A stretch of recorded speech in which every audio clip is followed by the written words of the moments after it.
오늘 아침 사드 4기가 추가 배치돼 곧 정상 가동될 것으로 보입니다. 성주 주민과 경찰의 밤샘 대치가 8시간 넘게 이어졌고 진입로를 여는 과정에서 주민과 경찰 100여 명이 다쳤습니다. 사드 반대 단체들은 철거 운동을 계속하기로 했습니다. 송영무 국방부 장관은 북한의 위협으로부터 국민을 지키기 위한 불가피한 조치였다고 말했습니다. 사드의 철거를 다시 촉구한 중국은 김장수 주중 한국 대사를 불러 강한 항의를 이어갔습니다. 문재인 대통령이 오늘도 러시아의 북핵 역할론을 강조하며 경제협력 방안을 제시했습니다. 중국이 사드 배치로 반발하는 가운데 러시아가 북한을 설득하도록 유도하겠다는 계획인데 러시아는 기존의 대북 제재 반대 입장을 유지하고 있습니다. 이명박 정부 시절인 2012년 군 사이버 사령부가 국정원과 마찬가지로 총선과 대선 국면에서 온라인 여론 조작을 했다는 정황이 구체적으로 드러나고 있습니다. 특히 김관진 당시 국방부 장관이 이 같은 사이버 심리전 계획을 청와대에도 보고한 것으로 나타나 이명박 정부 청와대 관계자들에 대한 조사가 불가피해졌습니다. 전국 언론노동조합 KBS 본부에 이어 KBS 기존 노조원 2천여 명도 오늘부터 파업에 들어갔습니다. MBC의 경우 대주주인 방송문화진흥회의 보수 성향 일부 이사의 사퇴설이 나오고 있습니다. 진돗개를 숭배하는 한 종교 집단의 실체를 취재했습니다. 3살 아이를 폭행하고 살해한 잔혹한 범행 뒤에 숨겨진 한 사이비 종교 집단의 이면을 사건 플러스가 전해드립니다. 한국 남자축구대표팀의 9회 연속 월드컵 본선 진출을 이끈 신태용 감독이 2부에 출연합니다. 에너지를 쓰던 자동차가 수소로 에너지를 만드는 시대로 현대자동차. 시청자 여러분, JTBC 뉴스룸을 시작하겠습니다. 사드 발사대 4기가 주민 반발을 뚫고 오늘 오전에 성주 기지로 들어가서 추가 배치됐습니다. 배치 과정에서 많은 사람들이 다쳤습니다. 우리 정부는 고도화되고 있는 북한의 핵과 미사일 위협에 대비해서 사드 배치는 불가피하다고 말하고 있습니다. 중국은 예상대로 강하게 반발하고 나왔습니다. 한때 공조 균열이라는 얘기까지 나오던 한미 관계는 적지 않이 복원될 것으로 보이지만 북핵 문제 해결의 또 다른 한 축인 한중 관계는 당분간 악화를 피할 수 없게 됐습니다. 먼저 어제 밤부터 오늘 오전까지 이어진 사드 반입 과정을 정영재 기자가 전해드립니다. 60법 제20조 1항에 따라 강제 분산 조치로서 안전에 위험이 발생할 수 있으므로 비가 내리고 경찰의 경고방송이 10여 차례 울리자 경북 성주 소성리 마을회관 앞은 묘한 긴장감이 감돕니다. 마을회관 앞에 모여있는 400여 명의 사드 반대 지지자들은 길을 막고 전열을 가다듬습니다.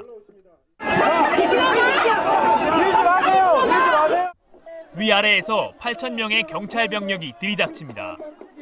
밀어내는 경찰과 몸싸움을 벌이다 바닥에 넘어져 짓눌리고 한 명 한 명 끌려나가다 머리가 바닥에 끌리기도 합니다. 부대 앞 왼쪽 차량 앞에 환자가 발생했습니다. 의료진! 이 과정에서 주민 60여 명, 경찰 40여 명이 다쳤습니다. 지키던 사람들은 대부분 끌려나간 뒤 이제 길을 막아둔 차량들을 견인하기 시작합니다. 동이 트고 견인차가 마지막 차량을 끌고 나가자 경찰들이 가로막고 있는 길 너머로 사드 장비를 실은 트럭이 모습을 드러냈습니다. 주민들은 참외와 물병을 집어던지며 울분을 토합니다. 등이 굽어서 휘어진 허리를 잡고 지팡이에 의지해서 매일 이 앞 도로를 지켰습니다. 폭력 경찰에 의해서 한순간에 무너졌습니다. 경찰과 대치한 지 8시간. 사드는 그렇게 주민들이 6개월 동안 지켰던 길목으로 지나갔습니다. JTBC 정영재입니다. 오늘 배치 과정에서 주민과 또 연대자들과 경찰이 크게 충돌하면서 부상자가 속출했습니다. 현장을 연결하겠습니다. 윤두열 기자, 먼저 오늘 들어간 사드는 운용을 시작했습니까? 네, 검은 덮개에 쌓인 채 마을을 지나갔던 그 사드 장비들은 골프장으로 들어가자마자 검은 덮개를 걷고 모습을 드러냈습니다.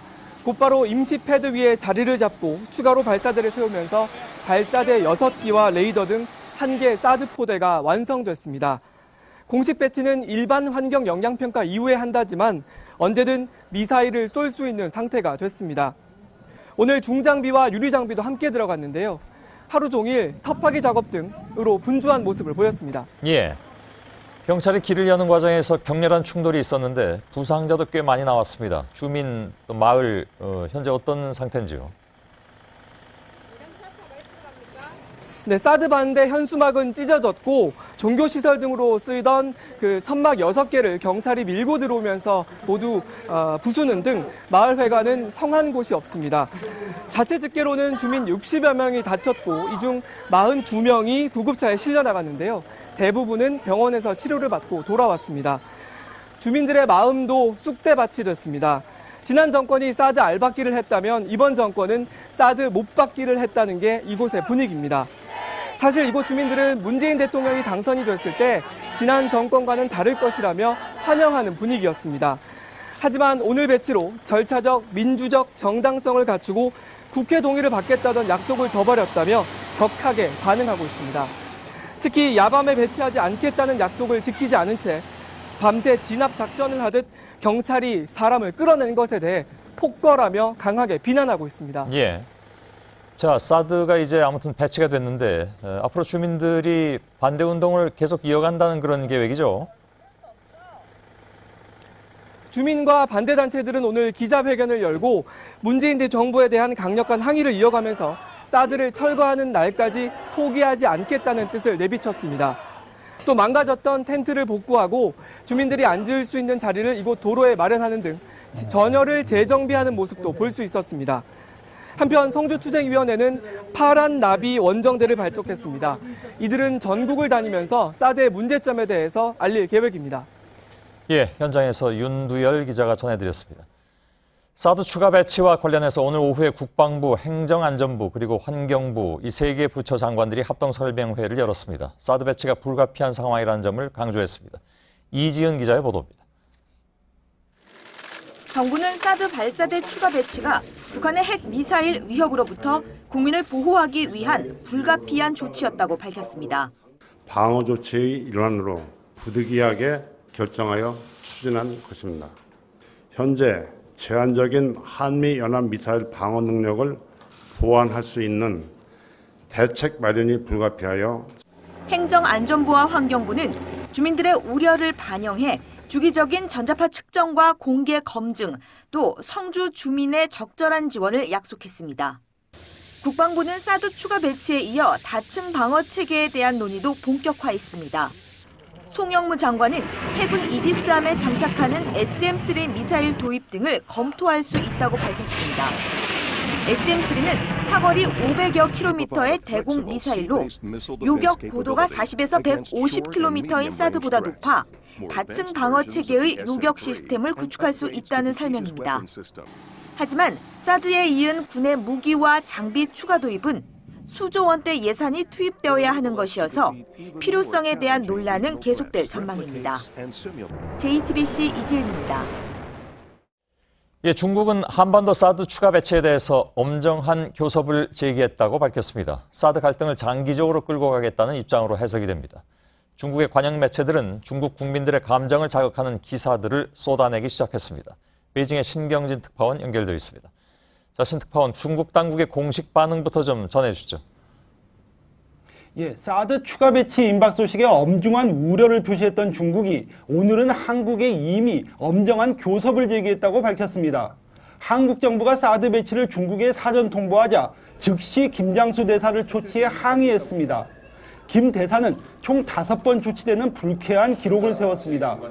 중국의 반사드 입장은 단호하고 명확하며 일관된다고 거듭 강조해 한중 간 사드 갈등은 장기화 국면에 접어들었습니다. 예. 자, 중국의 환구15는 사드를 북핵과 같은 악성 종양이다 이렇게까지 표현을 했던데 어떤 의미로 이렇게 쓴 겁니까? 예, 환구15는 교묘하게 중국의 속내를 드러내는 민족주의 매체입니다. 오늘자 사설에서 사드는 북한의 핵무기와 같이 지역의 전략 평형을 어지럽히는 악성 종양이 될 것이라고 비난했습니다. CCTV와 신화사는 한국 특파원이 성주에서 실시간으로 현장 상황을 보도했습니다. 중국 국민 감정을 선동해 사드 반대의 동력으로 삼겠다는 속내가 읽혀집니다. 주중 한국 대사관은 오늘 반항 감정이 고조될 수 있다며 교민 신변안전주의보를 내렸습니다. 예. 추가 배치하기 직전에 미국과 중국 간 정상 간 통화, 그러니까 트럼프와 시진핑 간의 통화가 있었는데 여기서 사드 논의가 있었다면 중국 정부가 취할 대응의 강도를 좀 가늠할 수 있지 않았을까 하는 생각도 드는데 어땠습니까? 예, 시진핑 주석과 통화를 마친 트럼프 대통령은 북핵 해법과 관련해 시 주석이 나와 100% 동의한다고 믿는다고 밝혔습니다. 유엔 안보리 표결을 앞두고 양국 정상이 단합을 과시한 겁니다. 대신 중국 외교부는 통화 중 사드 논의가 있었냐는 질문에는 즉답을 피했습니다. 북핵과 사드를 연계시키는 한국과 달리 별개 이슈로 취급하는 중국의 입장 차이가 다시 확인된 겁니다. 예, 그러니까 그 얘기는 사드 배치와 북핵과는 관련이 없지 않느냐, 중국의 입장에서 중국과 미국의 문제일 수 있다, 뭐 이런 쪽으로 해석이 되는 것 같은데, 자, 오늘 중국의 또 다른 관영 매체는 현대차를 노골적으로 비난하는 기사를 실었다고 합니다. 이게 혹시 사드와 관련해서 추가로 보복을 하겠다 이런 걸 시사하는 건지도 모르겠는데 어떻게 봐야 됩니까? 글로벌타임스는 오늘 2면에 걸쳐 현대차와 중국 합작사인 베이징차 사이의 다툼이 공개적으로 폭발했다는 기사를 실었습니다. 신문은 부품 공급과 관련한 현대차의 탐욕과 오만에 지쳤다며 합작관계가 끊기는 위험이 있더라도 이 문제를 해결하겠다는 결심을 굳혔다는 업계 관계자의 발언을 인용 보도했습니다. 이딴 공장 가동 중단 사태를 빚은 베이징 현대차로서는 최악의 상황입니다. 롯데마트는 소방점검에 이어 엄격한 환경 규제에 시달리고 있습니다. 중국 진출 기업들의 비상체제는 상당 기간 지속될 수밖에 없는 상황으로 치닫고 있습니다. 예, 알겠습니다. 베이징의 신경진 특파원이었습니다. 정치부 안혜근 기자와 이 문제를 조금 더 짚어봐야 될 것 같습니다. 몇 가지 좀 눈에 띄는 그런 대목도 좀 있는 것 같아서 안혜근 기자. 네. 예. 그 사드 추가 배치가 사실상 완료는 된 건데 우리나라 방어에 도움이 되느냐 이 부분은 여전히 논란거림에 틀림이 없고. 네, 그렇습니다. 지난번에 그 윌리엄 페리 전 미 국방장관 그 별로 그렇게 효용성이 없을 것이다라는 얘기도 한 바는 있습니다. 이건 며칠 전 얘기는 아니고 몇 달 전 얘기긴 한데. 네, 그렇습니다.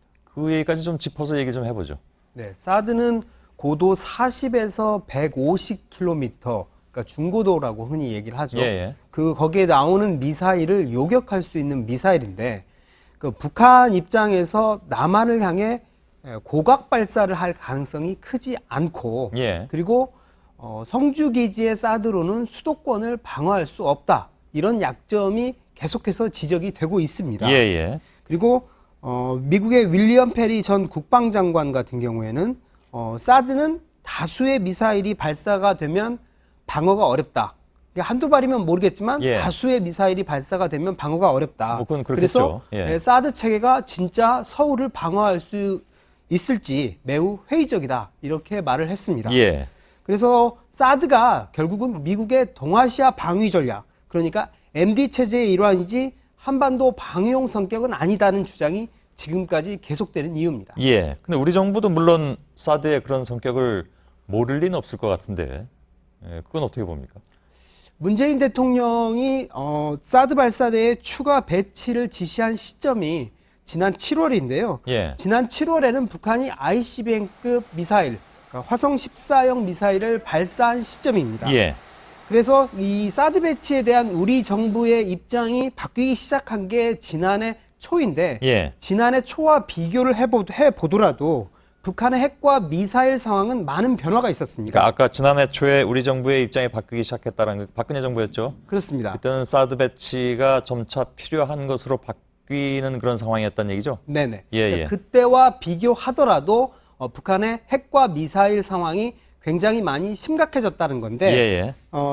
7월 달에 이미 ICBM급 미사일을 2차례나 발사를 했고요. 예. 그다음에 이번 주에는 수소탄 실험까지 강행을 했습니다. 예. 우리 안보가 여전히 미국에 대한 의존도가 큰 상황이기 때문에 사실상 우리로서는 선택지가 별로 없다는 지적이 나오는 이유입니다. 예.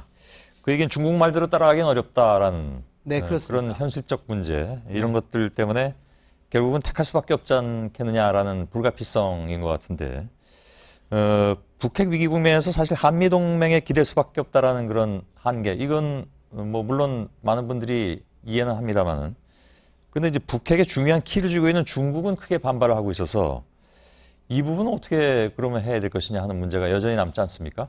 네, 그 부분이 그 사드 배치에 대한 그 반론의 근거 중에 하나였는데요. 예.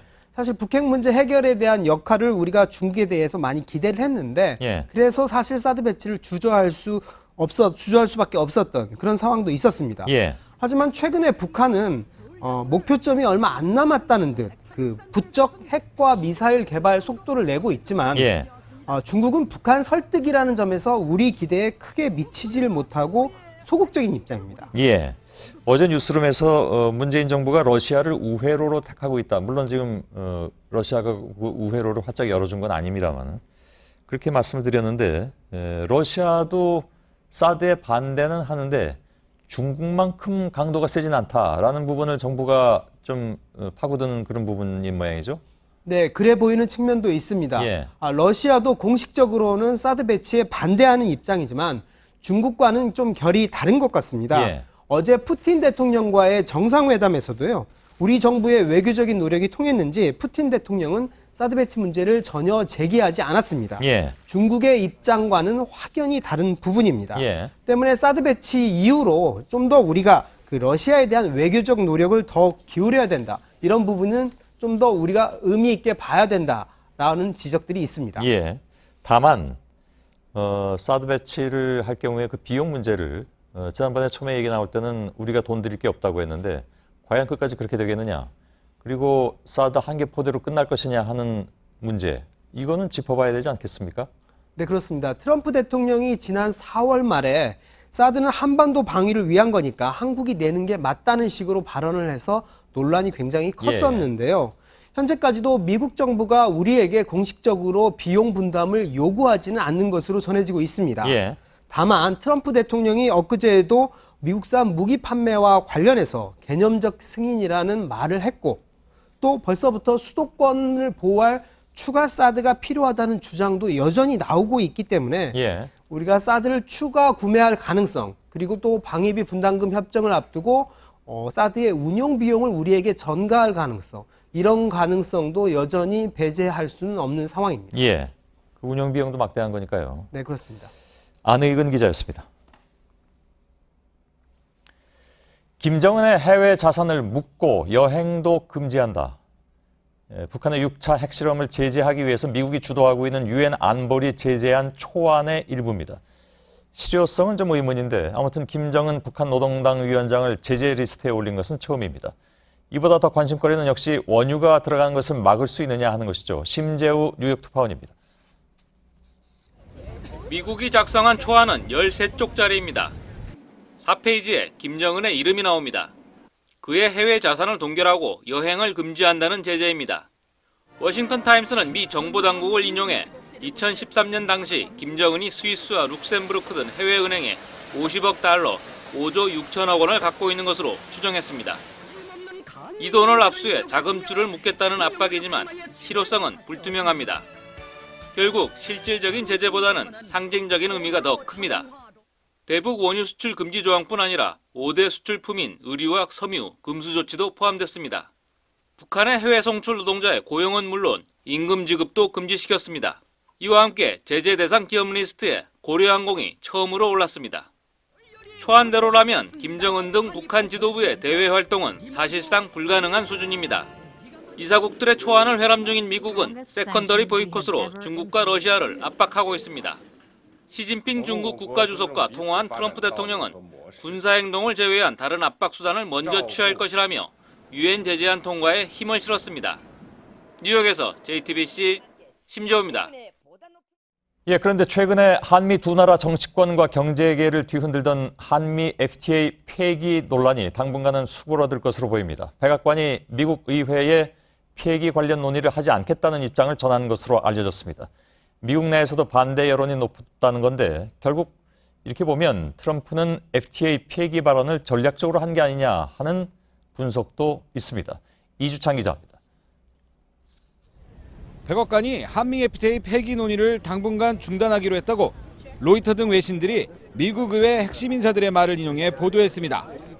폐기를 검토하겠다던 입장을 나흘 만에 바꾼 건 북핵 위기가 발등에 불이 된 데다 폐기 반대 여론이 빗발쳤기 때문으로 분석됩니다.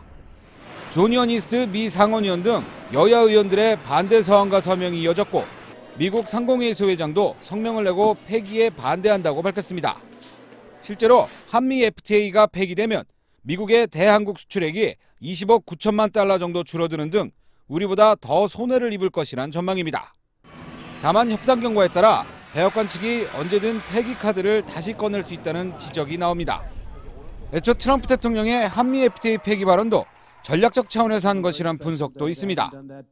정부는 아직 미국 측의 공식적인 입장을 전달받지 못했다면서 앞으로도 모든 가능성을 열어놓고 협상을 이어가겠다고 밝혔습니다. JTBC 이주찬입니다.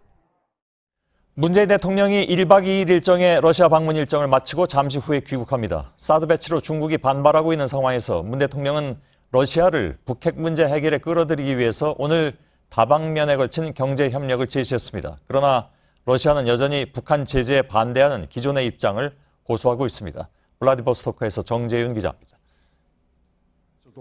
러시아 방문 이틀째인 문재인 대통령은 오늘도 북핵 문제에서 러시아의 역할을 주문했습니다.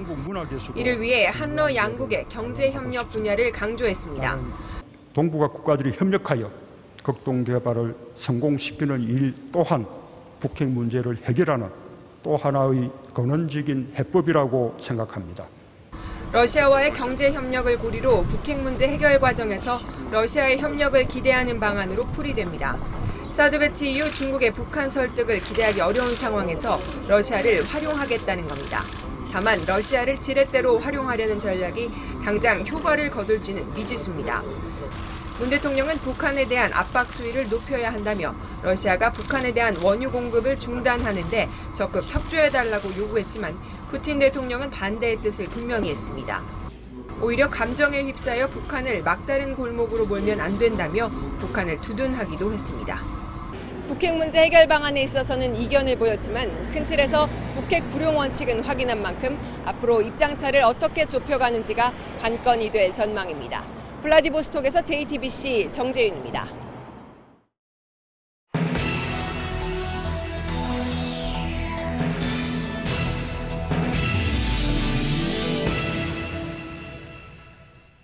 국정원의 댓글 선거 개입 의혹은 결국 이명박 정부의 청와대로 향하는가?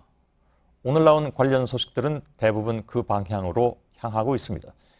이명박 정부 시절인 지난 2012년 총선과 대선 당시에 국정원뿐만이 아니라 군도 여론 조작에 가담했다는 의혹은 이미 드러난 바가 있습니다. 사건이 불거진 뒤에 국방부는 책임자급인 사이버 사령관을 정치관여 혐의로 기소하면서 마무리했죠. 이 내용은 저희가 이미 지난 2013년 가을에 집중 보도해드린 바가 있습니다. 그런데 2012년 총선을 앞두고 온라인 댓글 공작을 위한 계획을 김관진 국방장관이 청와대에 보고한 정황이 나타났습니다. 먼저 김혜미 기자의 보도입니다. 2012년 군사이버사령부는 심리전단 부대원을 동원해 인터넷 댓글을 달았습니다. 총선과 대선을 앞둔 시점입니다.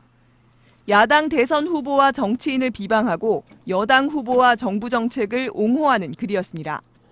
이 댓글 공작을 김관진 당시 국방부 장관이 승인한 정황이 나타났습니다. 민주당 김혜영 의원에 따르면 2012년 2월 군 사이버사령부 심리전단에서 A4 용지 5장 분량으로 2012 사이버 작전 지침이라는 이름의 문건이 작성됐습니다. 이 문건이 연재욱 사이버사령관, 김관진 국방장관의 결재를 거쳐 청와대에 보고됐다는 겁니다. 해당 문건에는 19대 총선과 18대 대선 등 급변하는 정세에 맞춰 사이버 심리전을 계획해야 한다는 보고가 담겨져 있었습니다. 선거 개입을 암시하는 구체적인 지침, 예를 들자면은 다음과 같은 포털을 장악하기 위한 그러한 시나리오 등도 포함되어 있다는 제보입니다. 당시 국방부 조사본부와 검찰단은 사이버사의 정치관여 행위는 김 전 장관에게 보고되지 않았다며 김 전 장관에 대한 조사를 하지 않았습니다. 연재욱, 옥도경 전 사이버사령관과 이태하 심리전단장만 재판에 넘겨졌습니다. 국방부는 댓글 공작 진상규명 TF를 구성해 재조사에 나서겠다고 밝혔습니다. JTBC 김혜미입니다. 검찰 수사도 한 걸음 더 들어갔습니다. 국가정보원 퇴직자 모임 양지회 내의 사이버 동호회가 조직적으로 인터넷 댓글 활동을 벌인 정황을 검찰이 포착했습니다. 압수수색에서 확보한 컴퓨터에서 월별 사이버 활동 실적 보고라는 제목의 삭제된 파일을 복구해서 구체적인 증거 인멸 정황을 확보한 것입니다. 박민규 기자입니다. 지난달 23일 검찰은 국가정보원 퇴직자 모임인 양지회 사무실을 압수수색했습니다. 양지회 내 사이버 동호회가 국정원 외곽 댓글팀으로 활동한 정황을 잡고 관련 증거를 확보하기 위해서입니다. 당시 검찰은 양지회 건물 지하 1층에서 공용 컴퓨터를 확보해 분석했는데 일부 파일이 삭제된 사실을 확인했습니다. 검찰은 최근 삭제된 파일 대부분을 복구해 그중 월별 사이버 활동 실적 보고란 제목의 보고서를 찾아냈습니다. 실적 보고를 할 만큼 조직적으로 인터넷 댓글 활동을 해온 정황이 담긴 보고서입니다. 검찰은 양지회 측이 검찰 압수수색을 예상하고 해당 보고서를 삭제한 걸로 보고 있습니다. 검찰은 압수수색 직전 양지회 측이 긴급 회의를 한 사실도 확인해 조직적인 증거 은닉이 있었을 것으로 판단하고 있습니다. 이 때문에 댓글팀장으로 활동한 양지회 전 기획실장 노모 씨는 선거법 위반으로 파일을 삭제하도록 지시한 혐의를 받고 있는 박모 사무총장은 증거 은닉 혐의로 오늘 구속영장 실질심사를 받았습니다. JTBC 박민규입니다. 자, 이제 종합을 해보겠습니다. 처음에 군사이버사령부 얘기를 드렸고 그다음에 국정원 양지회 얘기를 드렸습니다. 이렇게 군사이버사령부가 여론조작 관련 보고를 한 것도 청와대라는 주장이 나오면서 이명박 정부에서 이루어진 여론조작이 결국 말씀드린 대로 청와대, 국정원, 국방부로 이어지는 세 기관의 협업 속에 진행된 것이 아닌가 의혹이 커지고 있습니다. 서복현 기자입니다. 이명박 정부 국정원은 이른바 SNS 장악보고서 등을 작성해 청와대에 보고한 걸로 드러났습니다. 당시 청와대는 국정원이 여론조작에 동원한 보수단체를 초청해 감사 오찬을 열기도 했습니다. 이런 가운데 국방부 사이버사령부까지 여론조작 활동을 청와대에 보고했다는 주장까지 나오자 이명박 정부 청와대가 다시 주목받고 있습니다. 국정원 심리전당과 국방부 사이버사 여론조작 활동의 컨트롤타워가 결국은 청와대가 아니냐는 의혹이 제기되는 겁니다. 게다가 국정원은 비밀 예산이라 불리는 특수활동비를 사이버사령부에 지원한 걸로 알려져 두 기관의 관계 역시 석연찮은 상황입니다. 또 국정원 여론조작의 핵심 인물로 지목된 이종명 전 3차장과 민병주 심리전 단장은 모두 군 출신이란 공통점도 있습니다. 이에 따라 국정원에 이어 국방부도 자체 태스크포스 등을 꾸려 여론조작에 대한 조사에 나설 계획인 가운데 조작의 실체를 확인하기 위해선 청와대까지 포함시켜 세 기관의 삼각고리에 대한 철저한 조사가 필요하다는 목소리가 커지고 있습니다. JTBC 서복현입니다. 다음 소식입니다. 최근 10대들의 폭행 사건이 잇따르는 가운데 서울에서도 중학생 집단 폭행 사건이 발생했습니다. 피해 학생은 전치 3주의 상해를 입었고 정신과 치료를 받고 있습니다.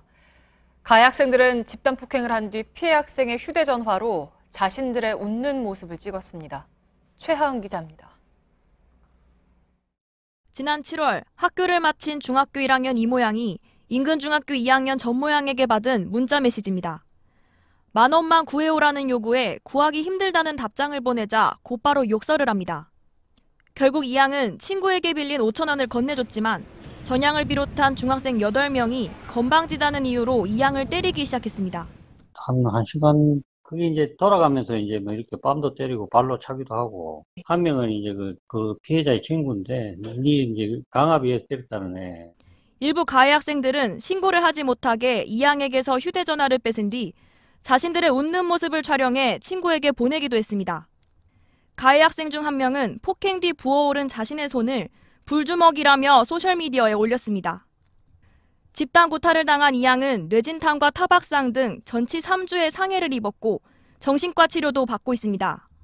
불안하고 우울하고 또 자기 손목 물어뜯고 자살을 하면 끝날 것 같다. 새로 태어나는 게 어떨까 그런 얘기를 종종 해갖고. 경찰은 전양 등 8명을 공동상해 혐의로 검찰에 송치했습니다. 이들 중 2명은 만 13세로 형사처벌을 받을 수 없습니다. JTBC 최하은입니다. 네, 또 가해 학생들은 폭행을 한 뒤 신고하지 말라는 협박 문자도 보냈습니다. 그런데 피해 학생의 가족은 검찰이 오히려 합의를 권유했다고 주장했습니다. 이어서 오선민 기자입니다. 폭행을 당한 이모 양이 가해 학생들과 나눈 소셜미디어 대화입니다. 이 양이 살려달라고 부탁하자 가해 학생은 신고를 하면 죽을 수도 있다고 말합니다. 다른 가해 학생이 보낸 메시지엔 욕설이 난무합니다. 결국 피해 학생의 어머니는 가해 학생들을 고소했습니다. 그런데 피해 학생 측은 사건을 담당한 검사가 합의를 권유했다고 말합니다. 검사님이 어차피 이제 소년법 때문에 성인만큼의 처벌은 받기 힘드니까 아무래도 합의를 하는 게 어떻겠냐. 가해자들도 청소년이니까 좀 용서를 해주는 게 어떻겠냐. 가해 학생들 일부가 중학교 2학년이고 만 14세 미만이어서 현행법에 따라 형사처벌을 받지 않는다는 겁니다. 하지만 피해 학생 가족은 억울함을 호소합니다. 가해자도 어리지만 피해자는 우리 애도 만 13세인데 중학교 1학년밖에 안 되는데 가해자는 용서해주고 다시 기회를 주고 피해자는 그러면 학교도 못 가고.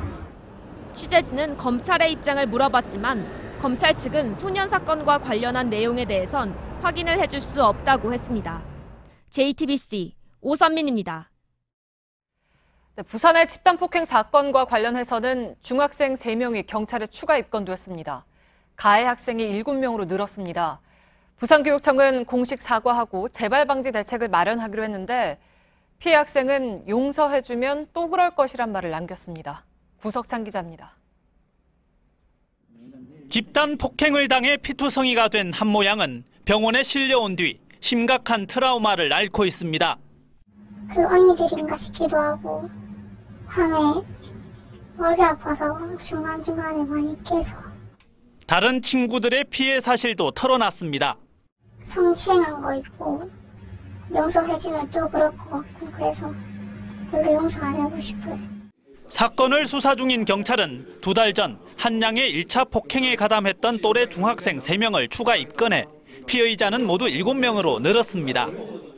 하지만 주범 2명이 1차 폭행 후 경찰의 선도 프로그램에 참여했던 사실이 드러나면서 관리가 부실했다는 지적도 나옵니다.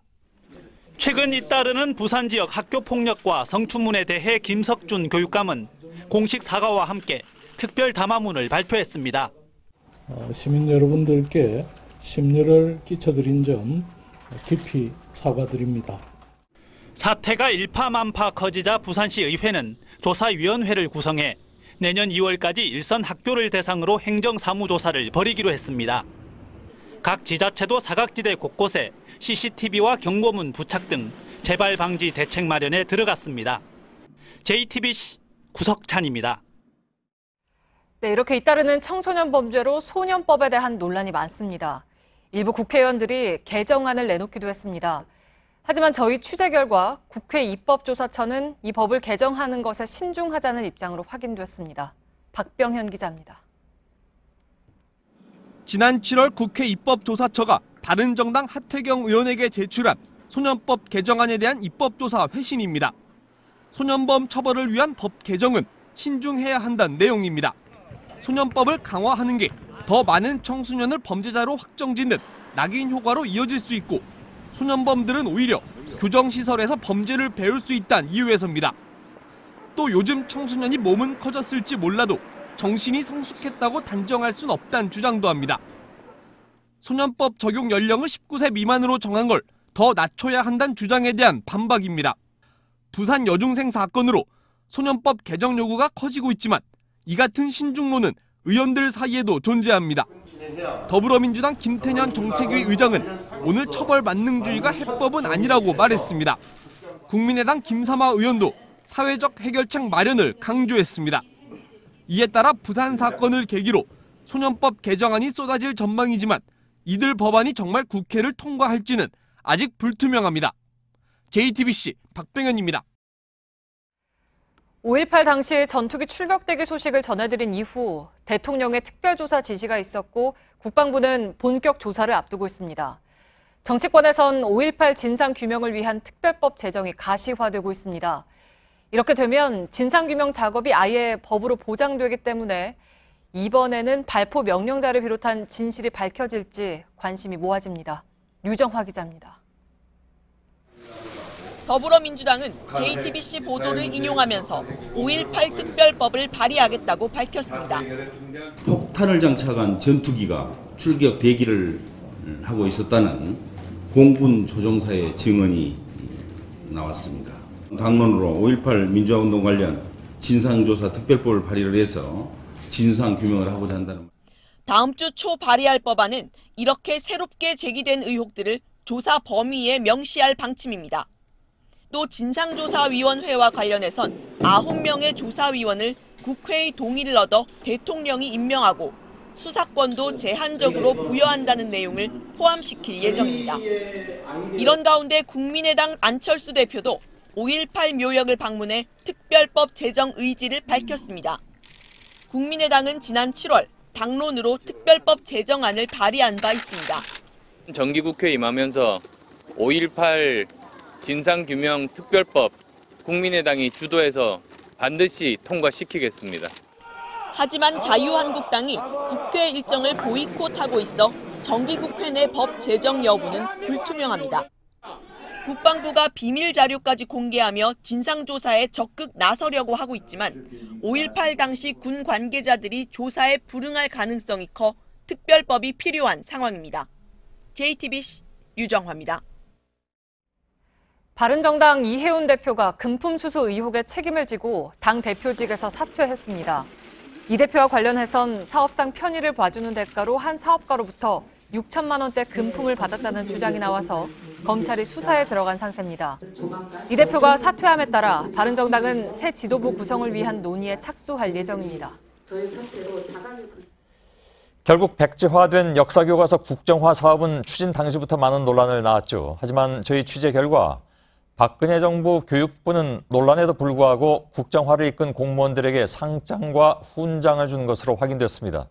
그런데 이 중에는 박 전 대통령 탄핵 이후에 상을 받은 사람들도 있었습니다. 윤영탁 기자입니다. 국민의당 장정숙 의원이 입수한 자료에 따르면 교육부는 지난해 11월 역사교육 정상화 추진단 박모 부단장을 홍조 근정훈장에 추천했습니다. 추진단은 교과서 국정화 담당 부서로 사실에 충실한 교과서 개발에 기여했다는 게 추천 이유였습니다. 박 부단장은 교과서 개발 상황을 청와대에 직접 보고한 인물입니다. 교육부는 같은 시기 추진단 소속 류모 사무관도 교과서 관련 논란 차단 공로로 녹조 근정훈장에 추천했습니다. 또 다른 실무자 2명은 지난 3월 박 전 대통령이 탄핵된 뒤 근정포장과 국무총리 표창에 추천되기도 했습니다. 앞서 지난해 6월 추진단 김모 단장은 이미 훈장을 받은 상태였습니다. 하지만 교과서 국정화 사업은 큰 사회적 갈등을 낳았습니다. 특히 추진단은 예비비를 불법 집행했다는 지적을 받았습니다. 그럼에도 불구하고 국정화를 이끈 공로로 이렇게 포상이 추천된 공무원 5명 중 4명은 상을 받았습니다. 결국 훈장을 못한 건 박 부단장뿐인데 박 부단장은 지난해 12월 촛불 집회를 폄훼하는 발언을 한 게 문제가 됐습니다. JTBC 윤영탁입니다. 오늘 박근혜 전 대통령 재판에서는 눈길을 끄는 증언이 하나 나왔습니다. 김종덕 전 문체부 장관이 오늘 박근혜 전 대통령 재판에 출석해서 박 전 대통령이 문화계 블랙리스트와 관련한 지시를 했다고 증언했습니다. 앞서 김기춘 전 비서실장 재판부는 박 전 대통령이 블랙리스트 사건의 공범이 아니라고 봤는데 해당 부처 전 장관의 입에서 주목할 만한 증언이 나온 것입니다. 자, 이 소식은 이서준 기자가 전해드립니다. 김종덕 전 문체부 장관은 법정에 들어서며 박근혜 전 대통령을 향해 목례를 했습니다. 국정농단 사건으로 재판에 넘겨진 뒤 두 사람이 대면한 건 오늘이 처음입니다. 오늘 법정에서 김 전 장관은 2015년 1월 9일 정우성 전 비서관 호출을 받고 김종 전 문체부 2차관과 함께 박 전 대통령을 독대했다고 인정했습니다. 박 전 대통령이 영화 제작하는 사람이 문제다, 정치 편향적인 영화에 지원하면 안 된다, 관리를 잘하라고 했느냐는 질문에 그렇다고도 답했습니다. 박 전 대통령의 건전 컨텐츠 관련 지시를 받고 수첩에 받아 적었다고도 말했습니다. 또 청와대 인사수석이 블랙리스트에 소극적인 문체부 고위 공무원들을 내쫓으라고 했고 이를 대통령 또는 비서실장의 지시로 생각했다고도 증언했습니다. 앞서 김기춘 전 비서실장 재판부는 박 전 대통령이 블랙리스트 혐의의 공범이 아니라고 판단했습니다. 하지만 김 전 장관 등의 증언이 이어지면서 박 전 대통령 재판부는 어떤 판단을 내릴지 주목됩니다. JTBC 이서준입니다. 대한유도회 임원들이 세계대회 기간 중에 부부 동반으로 외유성 출장을 다녀왔다는 논란이 일고 있습니다. 대회는 헝가리에서 열렸는데 해당 임원들은 대회 직전에 헝가리에 들렀다가 정작 대회 기간에는 스페인과 포르투갈에 있었습니다. 전영희 기자입니다. 헝가리 부다페스트에서 열린 세계선수권을 맞추고 귀국한 유도대표팀의 분위기는 좋지 않았습니다. 한국 유도는 이번 대회에서 금메달을 하나도 따지 못하고 종합 14위에 그쳤습니다. 2년 전 3위에 비해 초라한 성적인데 대회 기간 중 임원들의 처신이 논란이 되고 있습니다.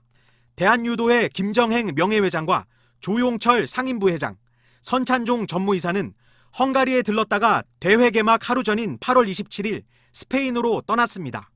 이들은 부부 동반으로 일주일 정도 머물다가 대회가 폐막한 지난 3일 귀국했습니다.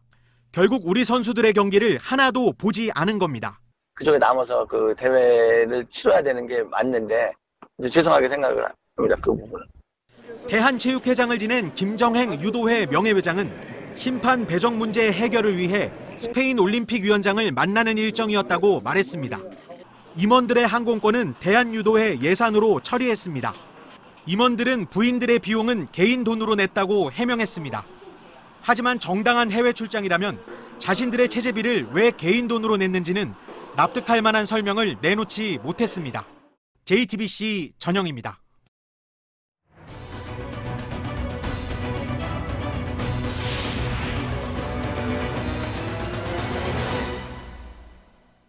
지난 4월에 진돗개를 숭배하는 한 종교 집단의 교주가 3살 남자아이를 폭행 살해한 사건을 기억하실 겁니다. 당시는 폭력적인 광신도 집단으로 보도가 됐습니다.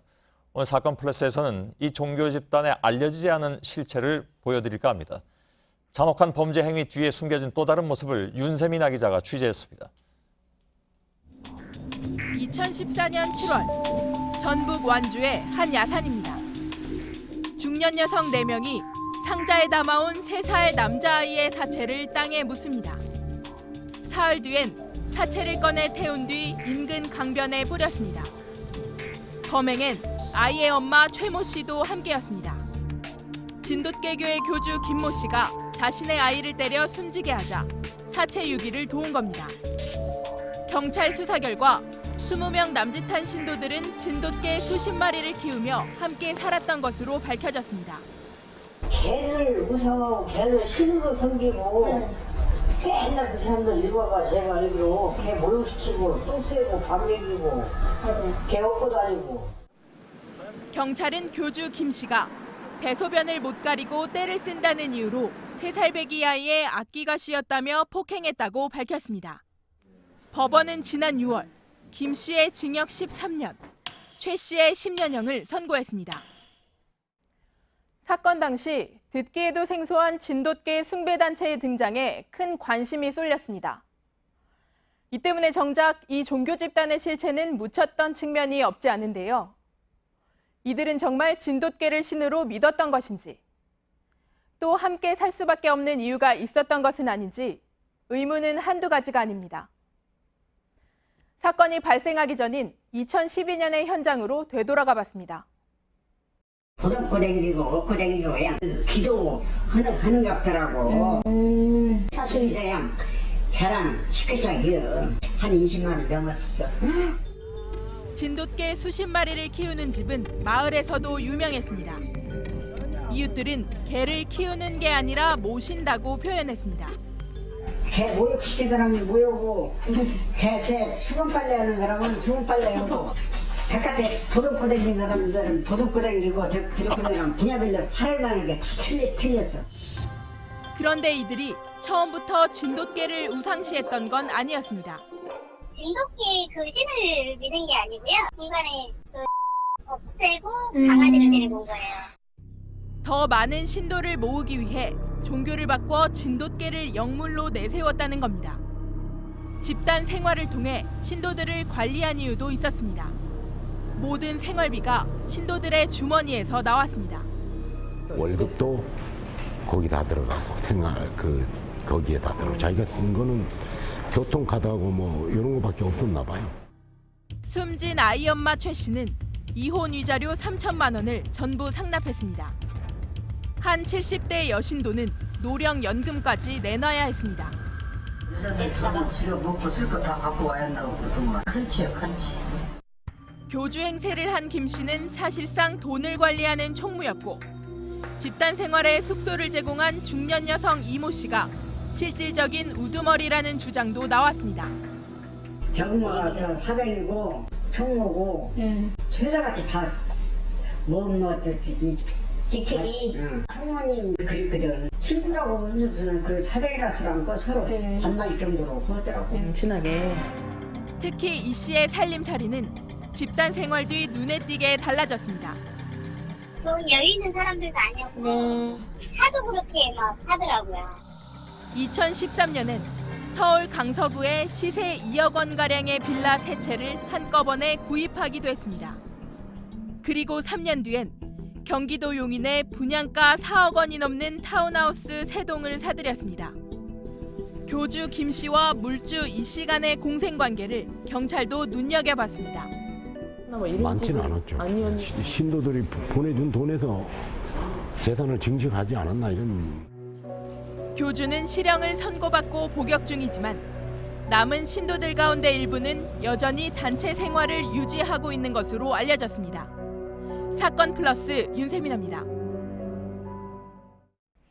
네, 초대형 허리케인 어마가 미국을 향해 이동하면서 카리브해 일대를 강타하고 있습니다.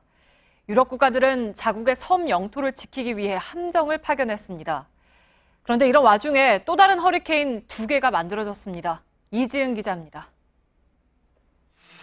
거센 바람에 콘크리트 지붕이 종이처럼 찢겨나갔습니다.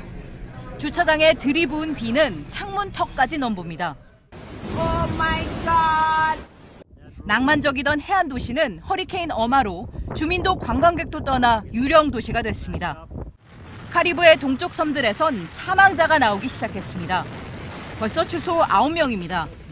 이들 섬나라에는 본국인 유럽 국가들이 구호를 위해 해군을 급파했습니다. 시속이 300km에 달하는 어마는 여전히 가장 강력한 5등급 허리케인으로 위력을 떨치고 있습니다. 도미니카 공화국을 지나 아이티와 쿠바를 거쳐 이번 주말 미국 플로리다에 다다를 것으로 보입니다. 이미 허리케인 하비가 핥힌 미국은 폭풍 전야입니다. 마트마다 사재기가 이어지고 도로엔 밤낮으로 대피 행렬이 꼬리를 물고 있습니다. I can't even begin to describe the feelings that I'm going through. My neighbors, some of these elderly people down here that aren't going to be able to get out. 이 와중에 또 다른 허리케인들도 세력을 키우고 있습니다. 멕시코만에는 허리케인 카티아가, 대서양에는 호세가 허리케인으로 성장해 위협하고 있습니다. JTBC 이지은입니다. 용혈성 요독 증후군에 이어 집단 장염까지 발생한 한국 맥도날드가 공식 사과했습니다. 앞으로 비슷한 사고가 없도록 재발 방지에 힘쓰겠다고 했습니다. 하지만 소비자들은 사건이 있고 한참 뒤에야 사과문을 발표한 맥도날드를 보는 시선이 곱지만은 않습니다. 박영우 기자입니다. 한국 맥도날드 홈페이지입니다. 대표이사 명의의 사과문이 올라왔습니다. 앞서 7월 4살 어린이가 고기 패티가 덜 익은 햄버거 세트를 먹고 용혈성 요독 증후군, 이른바 햄버거병에 걸렸다는 주장이 제기됐습니다. 지난달 말에는 전주 지역 맥도날드 매장에서 햄버거를 사 먹은 초등학생 등 8명이 집단 장염에 걸렸다는 주장이 추가로 제기되면서 여론이 악화됐습니다. 이처럼 맥도날드 햄버거와 관련한 구설수가 끊이지 않자 대표가 직접 나서 고개를 숙인 겁니다. 재발 방지 대책도 함께 내놨습니다. 외부기관 검사를 통해 매장의 청결성을 유지하고 직원들의 식품 안전 교육을 강화하겠다는 내용이 포함되어 있습니다. 맥도날드는 사과문을 통해 현재 햄버거병을 앓고 있는 고객과 가족들에게 성심껏 지원하겠다는 입장도 함께 밝혔습니다. JTBC 박영우입니다. 서울 아파트가 몇 층까지 올라갈 수 있을지 재건축을 앞둔 단지마다 초미의 관심사지만 서울시는 주거 지역의 경우 35층 제한을 엄격하게 유지해왔습니다. 그런데 오늘 송파구 잠실 주공 5단지가 일부이긴 하지만 50층 재건축 허가가 났습니다. 49층을 주장하다 실패한 은마 아파트 쪽에서 당장 불만의 소리가 나왔습니다. 김진일 기자가 취재했습니다. 지은 지 39년 된 잠실 주공 5단지입니다. 서울시 심의 문턱을 넘으며 이제 최고 층수 50층, 6,400여 가구의 재건축이 가능해졌습니다. 그동안 서울시는 주거지역 아파트 높이를 35층까지로 엄격히 제한해왔습니다. 인근의 미성, 크로바, 진주 아파트 등도 최고 층수를 35층으로 정했고 서초구 반포주공 1단지는 45층 계획을 35층으로 낮췄습니다. 이와 달리 잠실 5단지의 50층 허가가 난 것은 잠실역 부근이 광역 중심지로 지정됐기 때문입니다. 전체 단지를 15m 길이 가로지르며 둘로 쪼개고 잠실역 쪽 부지를 업무시설로 만들어 준주거 지역으로 용도 변경을 한 것입니다. 지난달 49층 재건축을 고집하다 심의도 받지 못한 강남구 대치동 은마 아파트에선 불만이 터져나왔습니다. 당연히 해줘야 되는 거죠. 그게 당연하다고 생각해. 말이 안 돼요. 안 그러면 여기서 49층을 몇 개나 짓는 거예요. 하지만 서울시는 은마 아파트는 광역 중심지 입지에 있지 않아 35층 이상 재건축을 허용할 수 없다고 못 박았습니다. 전문가들은 용적률을 늘릴 수 없는 경우 초고층으로 지어도 경제적인 이익은 크지 않은 것으로 분석합니다. JTBC 김진일입니다. 지난 화요일 오전 8시 20분쯤 경남 거제시의 한 헬스장에서 69살 배 모 씨가 역기에 깔려 숨진 채 발견됐습니다. CCTV 등을 분석한 경찰은 이날 가슴 운동인 벤치프레스를 혼자 하던 배 씨가 90kg 상당의 역기 무게를 이기지 못하고 떨어뜨려 변을 당한 것으로 보고 있습니다. 니코틴을 이용해 남편을 살해한 혐의로 재판에 넘겨진 부인과 내연남에게 법원이 무기징역을 선고했습니다. 의정부지법은 니코틴을 어떻게 주입했는지 직접적인 증거가 없더라도 다수의 유력한 정황 증거를 종합해서 유죄를 인정할 수 있다고 밝혔습니다. 앞서 이들은 지난해 4월 잠이 든 피해자에게 니코틴 원액을 주입해 살해한 혐의로 구속 기소됐습니다. 전두환 씨의 차남 재용 씨가 자신의 탈세 사건 재판에서 증인에게 거짓 진술을 시킨 혐의로 법원에서 벌금 500만 원을 선고받았습니다. 앞서 재용 씨는 경기도 오산시의 땅 2만 6천여 제곱미터를 팔면서 양도소득세 수십억 원을 탈세한 혐의가 확정돼 2015년부터 원주 교도소에서 노역 중입니다. 육교를 승강기로 오르내릴 때 안전사고 조심하셔야겠습니다. 한국소비자원이 모형손으로 실험을 했는데 육교용 승강기의 절반 가까이가 문에 손이 낀 상태로 움직였습니다. 비상 호출 단추를 눌렀을 때 응답이 없는 경우도 3분의 1이 넘었습니다.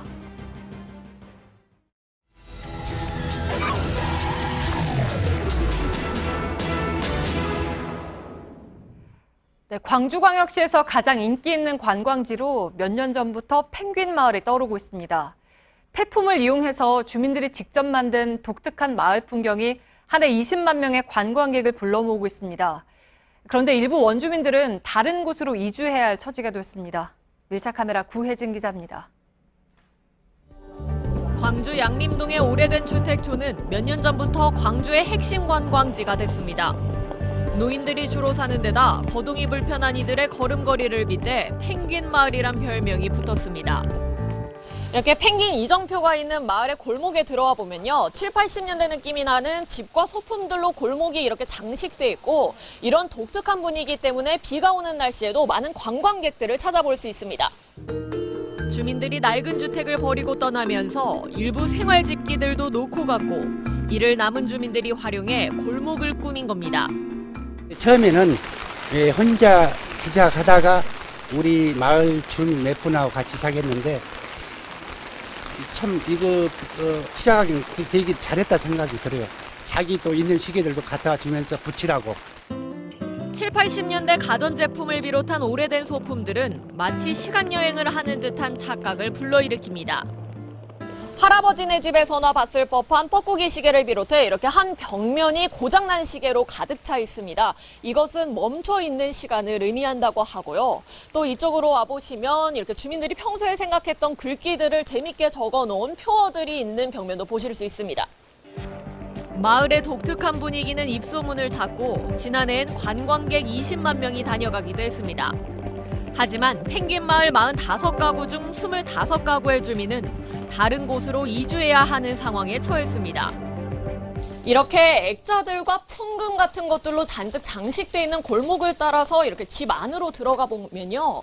이렇게 폐허처럼 집이 비워져 있고 얼마 전까지 우편물을 받은 흔적도 남아 있습니다. 펭귄마을이 주목을 받으며 전국에 알려지자 2011년 마을을 주택환경개선 정비구역으로 지정한 해당 구청의 문화공원 조성 계획이 탄력을 받게 된 겁니다. 구청은 헌집들을 리모델링해 외부 공예 작가들을 입주시키고 주차장을 확충할 계획입니다. 이 분들은 지금 현재 상태에서 조금이라도 생활 여건이 개선되기를 이렇게 다들 학습고대하고 계시는데, 주민들은 이주를 위한 보상금을 받았지만 수십 년 동안 살아온 마을을 떠난다는 게 여간 아쉬운 게 아닙니다. 동네 살날 기분이 나지. 이제 사람이 많이 오니까. 그러니까 여기 살다가도 뭐 이사 갖고 도로 이뤘는지. 피어 죽기는 피어 죽었는데 우리 아저씨 경비 댕기고 살다가 넘어온 우리 이 집은 안 팔랍니다. 구청은 인근 지역 주민들이 도시 재생을 원하고 있고 이주 단계에서 강제적 압력은 없었다고 해명했습니다. 남은 주민들은 대체로 문화공원을 환영합니다. 여기 문화공원으로 지정된 동네 양릉동 이렇게 문화 쪽으로 옛날보다는 이제 그걸 되기는 하죠. 그것은 너무 사지고 확실히 속을 알고 있어요. 주민들의 아이디어와 정성으로 가꿔진 펭귄마을이 이주를 둘러싼 주민들의 엇갈리는 희비 속에 유명 관광지로의 발전을 꾀하고 있습니다. 밀착 카메라 구혜진입니다.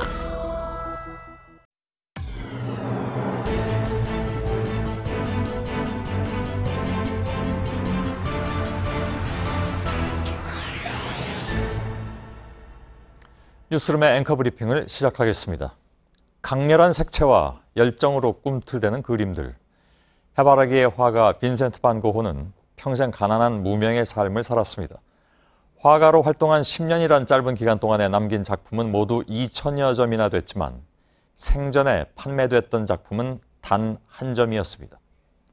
고흐는 화단의 외톨이였고 심지어 그가 1890년 브뤼셀의 한 전시회에 참가했을 때 극렬하게 반대한 화가도 있었습니다. 시인 윤동주의 진면모를 세상에 널리 알려낸 사람.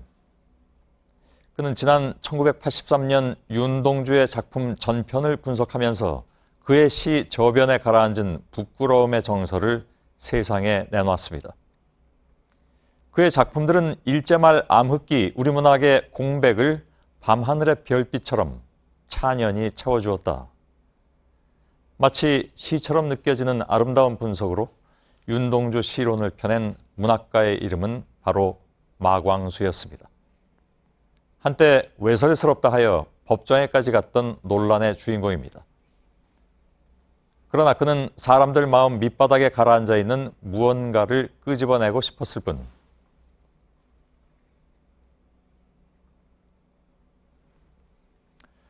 엄숙주의와 도덕주의가 지배하는 사회에서 오랜 시간 동안 비난과 편견에 시달려온 그는 결국 세상을 견디지 못한 채 떠나갔고 우리는 뒤늦게 시대와 불화했던 문학인을 추모합니다. 빈센트 반 고흐가 마지막 시절에 그린 프랑스 오베르의 넓고 푸른 들녘. 외톨이였던 화가가 화폭에 담아낸 그 아름다운 풍경 속에는 감출 수 없는 슬픔과 외로움이 담겨 있습니다.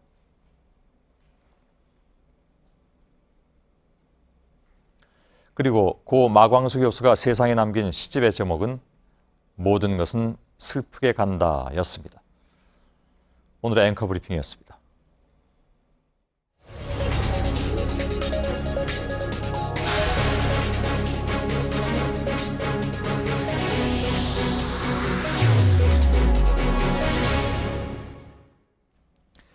MBC와 KBS 두 공영방송사의 파업이 지금 계속되는 가운데 MBC 대주주인 방송문화진흥회 이사진 구성의 변화 가능성이 예상돼서 주목을 받고 있습니다.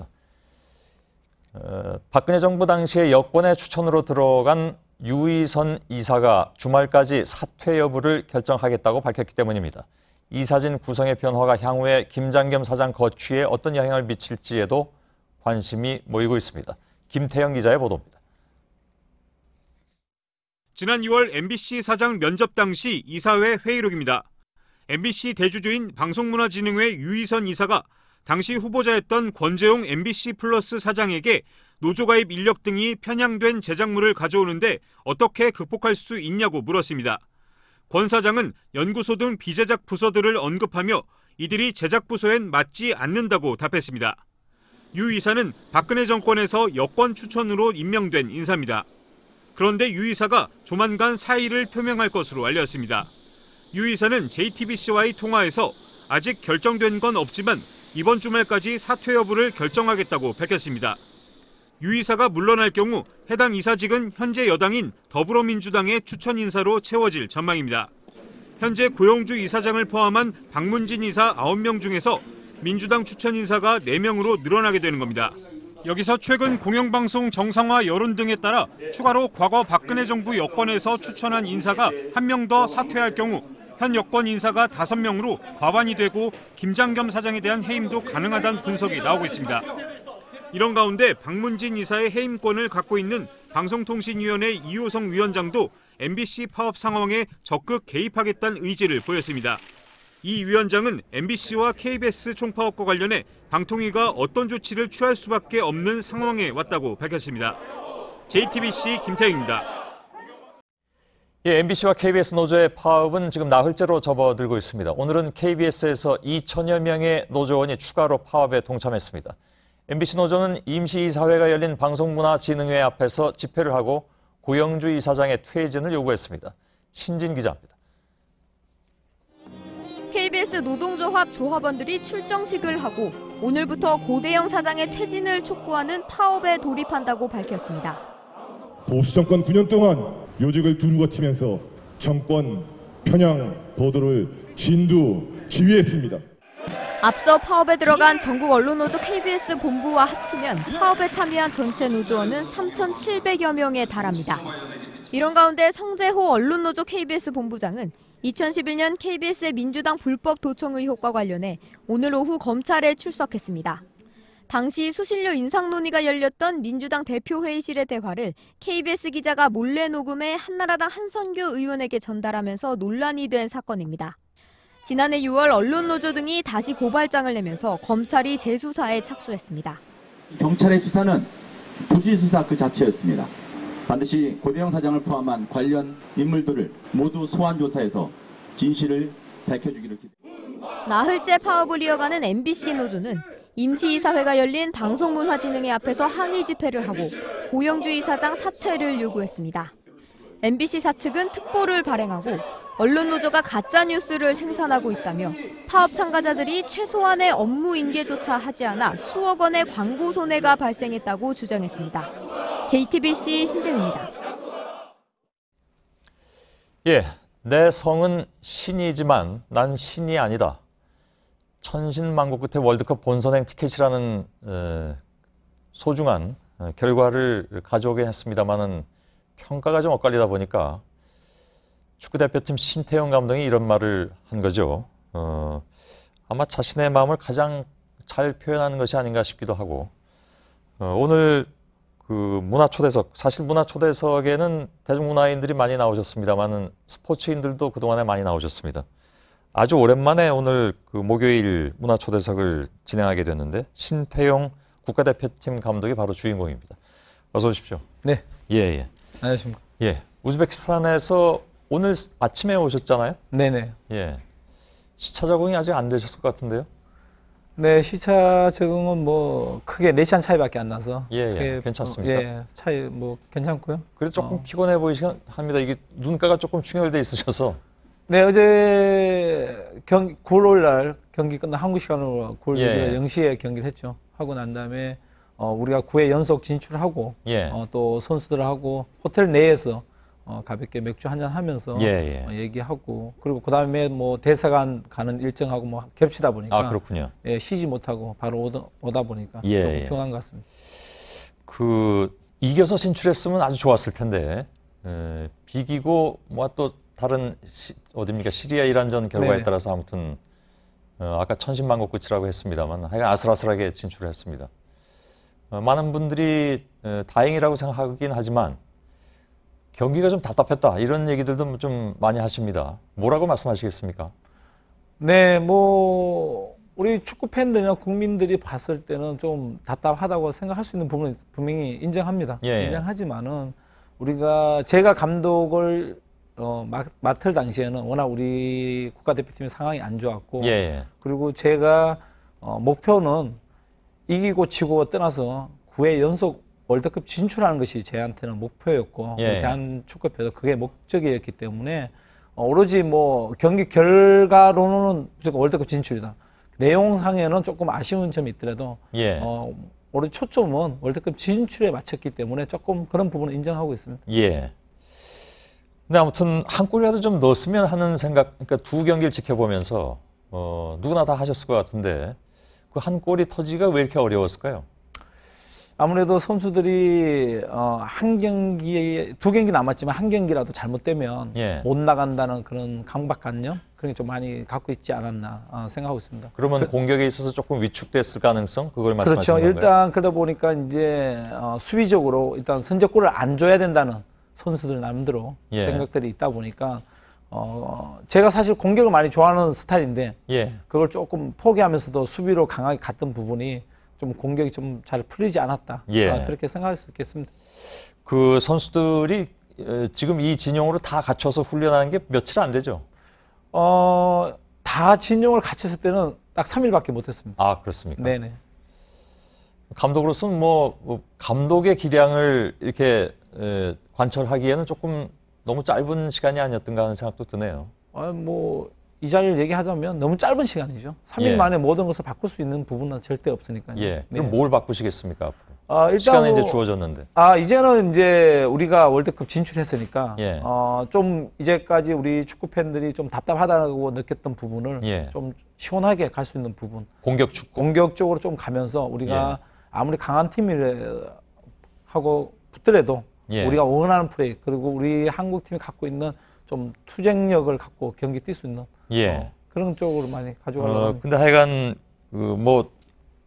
많은 분들이 어쩔 수 없이 자꾸 2002년을 떠올리면서 그 당시의 전력을 생각하고 거기에 비하면 지금 좀 너무 떨어진다라는 아쉬움도 가지고 있는데 우선 그거는 인정을 하시면서 들어갑니까?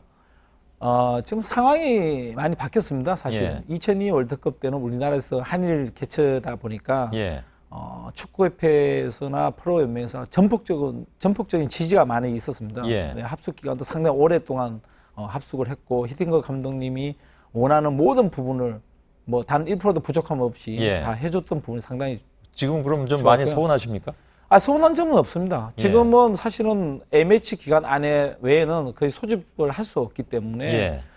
대표팀이라서 손발이나 조직력을 극대화시킬 수 있는 시간이 거의 없습니다. 예. 이제 월드컵 기간에 이제는 베이스 캠프 차리면서 트레이닝 캠프 할 수 있는 시간에 이제 좀 시간적 여유가 있을 수 예. 다가왔을 때 내년 6월 달에는 그때는 손발 맞을 수 있겠지만 지금부터는 아직까지 그런 부분에 많이 부족하기 때문에 예. 우리가 2002하고는 지금 비교해서는 조금 예. 다르지 않을까 그런 알겠습니다. 생각을 갖고 있습니다.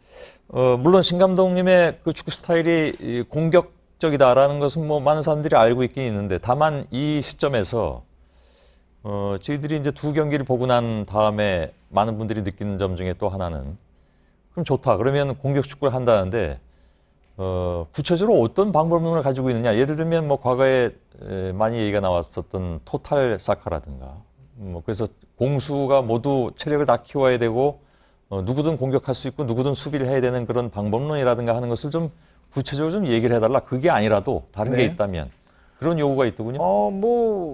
축구를 보신 분은 신태용이가 어떤 축구를 한다는 것을 많이 알고 있습니다. 예. 제가 23세 올림픽 팀과 20세 월드컵 팀을 알죠. 했기 때문에 예. 많이 보신 분들 많이 알고 있기 때문에 예. 그렇지만 이제 좀 더 이제는 우리 대표팀 선수들이 실력이 그 당시에는 경기를 못한 선수를 경기력과 그다음에 체력과 모든 걸 가져가야 되지만 지금은 경기력은 좋기 때문에 체력적인 부분과 소집됐을 때 조직력만 좀 극대화시키면 선수들한테 아기자기한 패스 축구. 예. 네.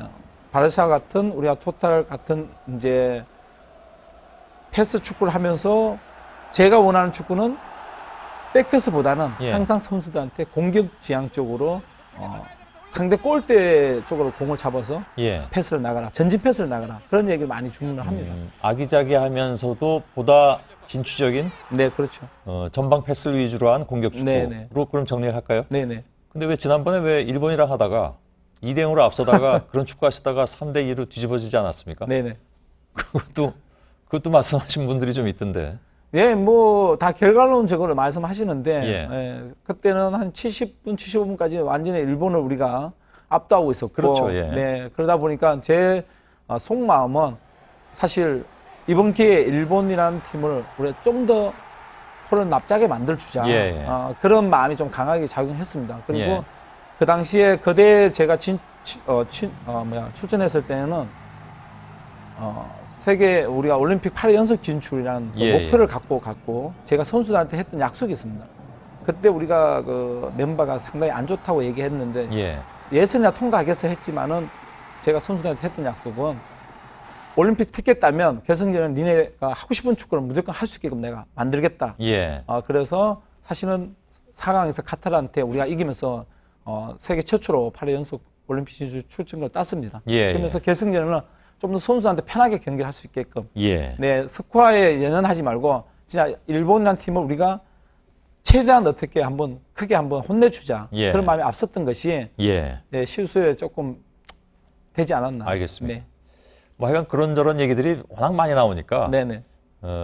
신태용 감독께서도 뭐 이참에 그런 말씀도 한번 하시는 게 좋을 것 같아서 질문을 드리긴 했습니다. 근데 사실 그 축구 특히 국가대표 축구 감독직이란 직분이 세상에서 제일 어려운 직업 중에 하나인 것 같은 느낌도 듭니다. 그러니까 과정이 참 좋았는데 결과가 안 좋으면 또 야단을 맞고. 맞습니다. 또 과정이 안 좋았는데 이기면 또 그래도 또 야단 맞는 경우가 있고 뭐 겨우 이겼다 뭐 이런 얘기가 또 네네. 나오니까 힘드시죠? 이번에 2경기 하고 난 다음에 너무 힘들다는 것을 많이 느꼈습니다. 예. 네, 우리 국민들이나 축구 팬들 눈높이가 많이 높아져 있고요. 예. 네, 그러다 보니까 사실 이번에는 무조건 경기 내용도 중요하지만은 9회 월드컵 진출하는 것이 최대한 목표였기 때문에 예. 좀 경기 내용에 이런 것은 조금 적고 이제 예. 무조건 우리가 티켓 다른 데만 올인하자고 했던 부분이었는데 또 경기 내용이 좀 안 좋다 보니까 알겠습니다. 또 이렇게 많이 또 이렇게 근데 많은 분들이 궁금해하는 질문을 제가 좀 드리겠습니다. 이동국 선수는 왜 이렇게 늦게 기용을 하셨습니까? 네, 사실 TV를 보시는 분들은 그런 부분에 대해서 조금 속상하신 분들은 있다고 저는 생각하고 있습니다. 왜냐하면 그 김민재 선수가 상대방 선수를 퇴장시킬 때 스쿼드에 상당히 심하게 머리를 밟혔습니다. 그러면서 바로 이제 좀 내진탕 정세가 와가지고 경기를 뛰니 못 뛰니 하는데 의무팀에서 지금 좀 할 수 있답니다 하면서 이제 사연이 돌아가지고 계속 지켜봤는데 그 선수가 언제 다시 내진탕 정세가 다시 올지 몰라서 쭉 지키고 봤습니다. 그러다 보니까 사실은 상대 선수 한 명이 퇴장 당해 있는 상태에서 수비 선수가 아닌 공격 선수 한 명 더 보강을 해야 되는데 김민재 선수가 계속 내진탕 정세가 온다고 신호가 들어서 이 선수 언제 바꿀지 모르는 타이밍이 계속 생기다 보니까 사실은 교체 타이밍을 쉽게 잡고 갈 수 있는 상황이 아니었습니다. 그게 첫 번째 경기였습니까? 예, 이란전이었습니다. 그러다 그럼 보니까 두 번째라도 좀 일찍 두 번째 경기에서 좀 일찍 나오지 않을까 하는 생각들도 하셨던 것 같습니다. 팬 여러분. 물론 이동국 선수가 일찍 나온다고 해서 이긴다는 뭐 그런 건 아니지만 하여간 그런 아쉬움들이 좀 있었던 것 같은데요. 네, 그 사실은 감독 입장에서는요. 내일 경기 선발로 나갈 선수 상대가 어떤 팀이 명단 명단이 나올 때 다 돌려봅니다. 우리가 상대가 어떤 선수 나왔을 때 우리가 어떤 선수 넣어가지고 한번 시뮬레이션을 돌려봅니다. 돌려서 이런 상황에서 이 선수가 잘못됐을 때는 이 선수 대타로 이 선수를 교체를 넣고 이 선수 넣고 그걸 한 세네 번씩 돌려보고 난 다음에 이제 경기를 들어가서 그런 상황이 제대로 되면 이거 오늘 경기 잘 되는구나. 그렇지 않으면 이제 다시 시뮬레이션 돌렸던가 생각해서 교체를 합니다. 그렇지만 이동국 선수는 분명히 좋은 선수입니다. 우리나라에서 지금 현재 최다 골 득점도 하고 있지만은 워낙 우리가 우즈벡 같은 경우에는 또 어웨이 경기였고 상대가 어떻게 나올지 아직 확신이 없었고 그리고 우리가 좀 더 조심히 가야 되는 부분. 예. 우리가 골을 꼭 넣어서 이기면 최고 안전하게 가겠지만은 예. 그렇지 못했던 부분도 생각을 해야 되기 때문에 알겠습니다. 이동우 선수를 조금 더 신중하게 갔다고 예. 생각하면 되겠습니다. 자, 그리고 이 질문은요. 조금 기분이 안 좋으실 수도 있습니다. 어제 하루 종일 히딩크 감독의 이름이 네네. 오르락내리락 했습니다. 이거 뭐 현실성이 없는 것으로 결국 이제 얘기가 나오긴 했습니다만은 듣는 현직 감독 입장에서 특히 이제 뭐 지휘봉 잡은 지가 한 석 달밖에 안 되셨는데 기분이 별로 좀 안 좋으셨을 것 같습니다. 상당히 안 좋았죠. 네, 상당히 안 좋았고 예. 저는 사실 히딩크 감독님이 우리나라 축구 감독에서 영웅이라고 생각하는데 예. 그분 입에서 그런 얘기가 나왔다고 생각 안 씁니다. 예. 네, 그러다 보니까 뭐 크게 뭐 개의치는 않았는데 예. 사실 9회 연속 월드컵 진출하고 들어오는 입장에서 그런 얘기를 들으니까 상당히 기분은 안 좋았지만 예. 왜 그런 얘기가 나왔는지는 조금 답답합니다. 예. 답답하지만은 그래도 히딩크 감독님 입장에서는 절대 그런 얘기 하지 않았다고 저는 확신하고 있습니다. 예. 솔직하게 말씀해 주시는군요. 네네. 예. 마지막으로 질문 드리겠습니다. 이제 월드컵 본선으로 나가게 됐는데 목표가 어떤 겁니까? 어디까지일까요? 일단 2014년도 월드컵에서 우리가 조금 힘들었습니다. 예. 그래서 2018년도도 우리가 월드컵 진출했으니까 아무래도 예선은 좀 최대한 예선을 통과하려고 잘 준비하도록 하겠습니다. 알겠습니다. 여기까지만 진행하겠습니다. 네. 예, 이거 뭐 하여간 피곤하실 텐데 나와주셔서 고맙습니다. 네, 감사합니다. 예, 신태용 감독이었습니다.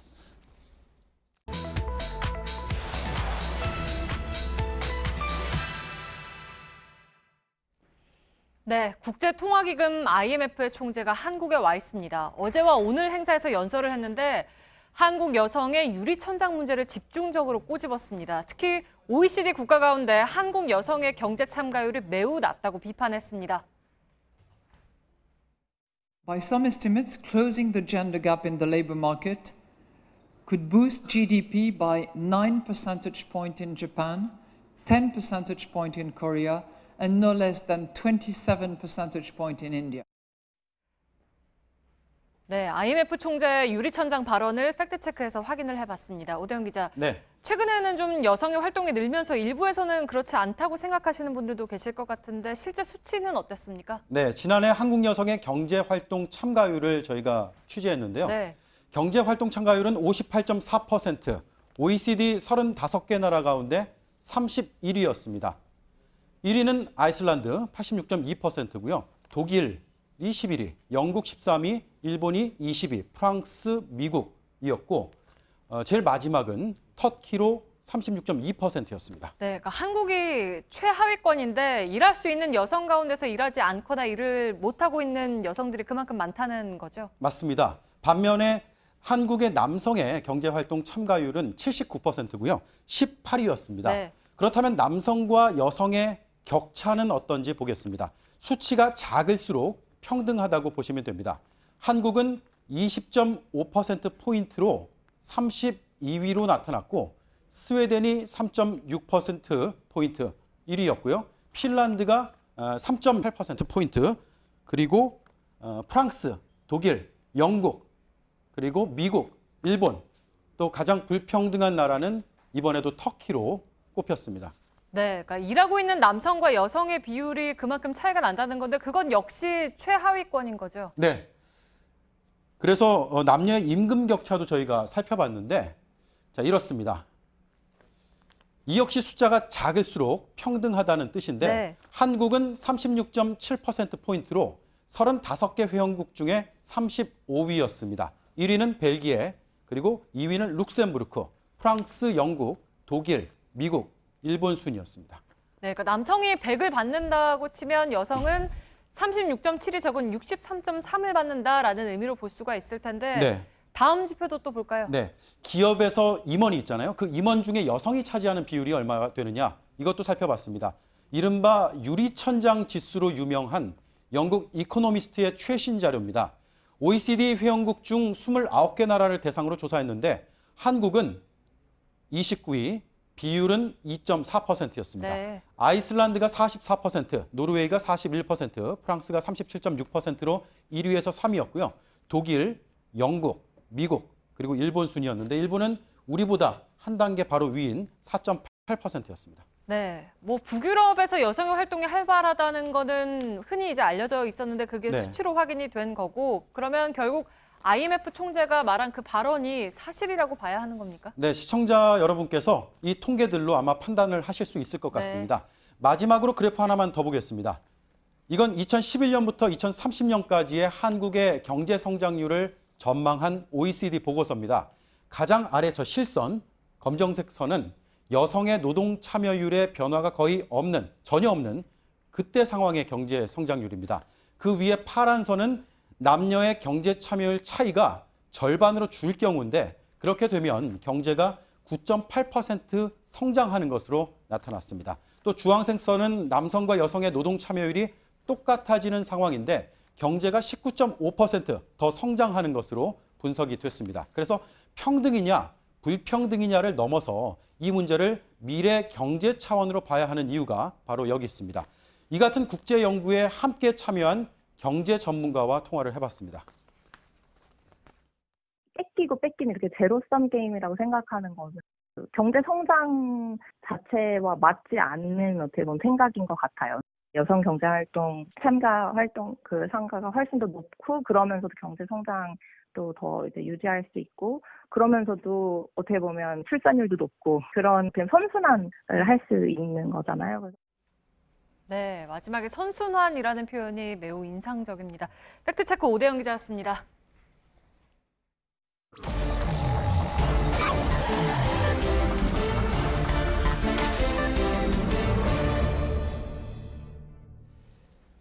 예, 비하인드 뉴스를 시작하겠습니다. 박성태 기자가 나와 있습니다.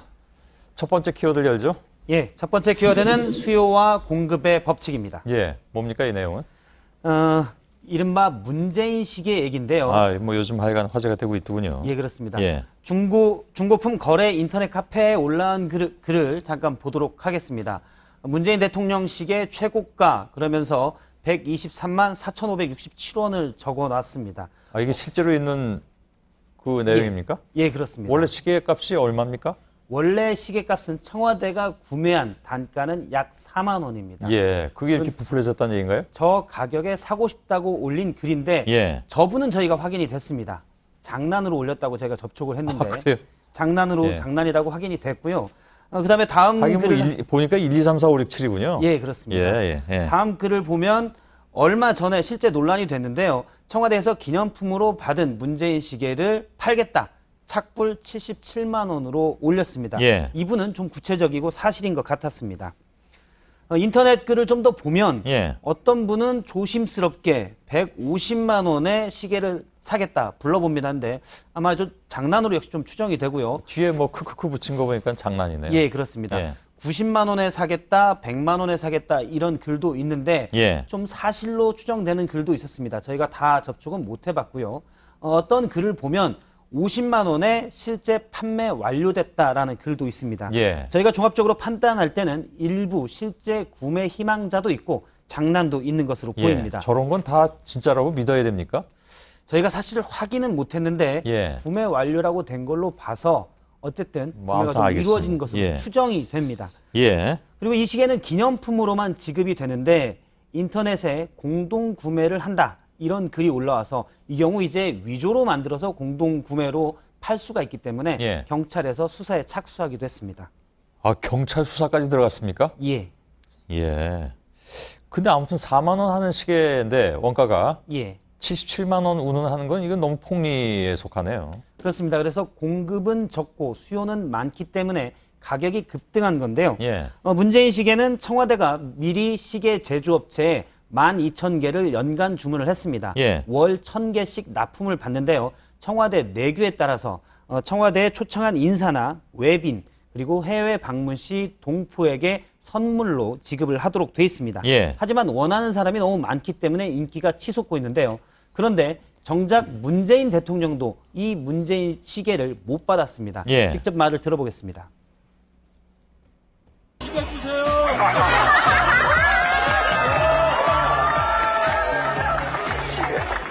근데 시계에는